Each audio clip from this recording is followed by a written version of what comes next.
everybody. Welcome back to this third devlog on this retro mini space shooter game. From the last time, I was able to change a few things and update some of the assets that were given to me in the asset pack. Mainly, I got some of the background repeating in a better fashion in terms of when I was looking at these diamonds in the actual background itself. The original size that I had was making them kind of line up one after another, and I wanted to have a little bit more of a randomness to those. So what I did is I created 3 different sizes on the background itself. So when those repeat, those blue diamonds themselves will be somewhat randomized. Not perfect, but enough to get things different. You may see some line up here and there, but overall gave the background a better feel, so it wasn't so repeating in the way it looked.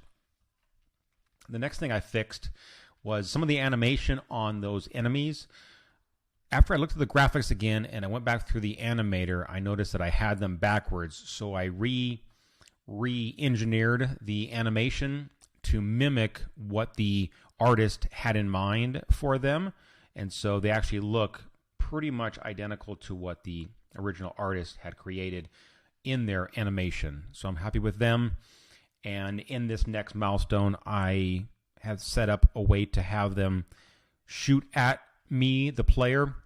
Obviously, they're set up to basically invoke repeating at a certain rate and time. So nothing very AI about them other than the fact that they can shoot every couple of seconds, and they can also shoot at me, the player, which then causes damage to the player. So if the player does get hit by one of those oncoming shots, there's a little bit of an explosion happening on impact, or if the player does run into one of these enemies, there's also an impact as well. So I feel like that's showing a little bit of depth. That way, if the player does get hit by a oncoming enemy or projectile, that way the player does have that little bit of damage taken to the player itself. I was also able to fix the animation on the player when moving left to right. I switched the type of input to allow the animation to take effect right away and then trigger right back to, say, an idle state like it is right now when I'm in the forward and reverse direction. And then also there was animations for the booster that's coming off the back of the spaceship, sort of like it's what's propelling it into space. It also has a difference in animation that once you turn left and right. And so I set that up, got that moving a little bit more smoothly and providing some depth with that animation on the spaceship as well. I'm able to get the shots working correctly and as well damaging the enemies. I've set up right now that 3 shots will damage or destroy the oncoming enemies, and each time they are hit, that a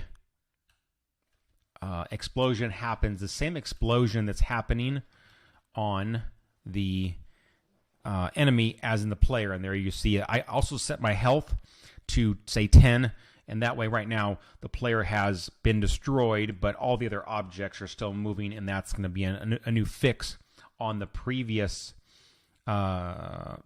devlog, along with all of these projectiles are showing up from the enemies. I need to clear that out of the hierarchy.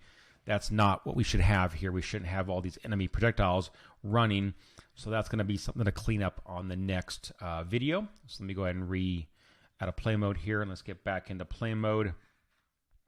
Let's take a look at this. So again, big milestone this time around. Better animations in the background. Players' animations are running much smoother. The enemies animation has been cleaned up, as well as having the player and the enemy currently are using the same explosion. I believe there's only one explosion in the asset pack, so I went ahead and used that for both the player and the enemy on impact.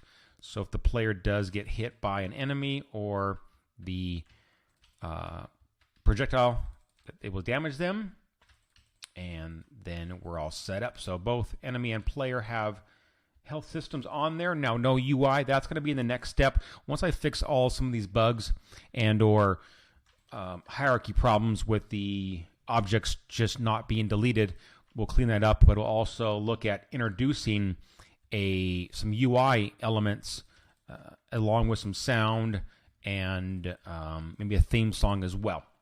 So thank you for watching, and I hope you enjoyed this video, and I will see you on the next devlog.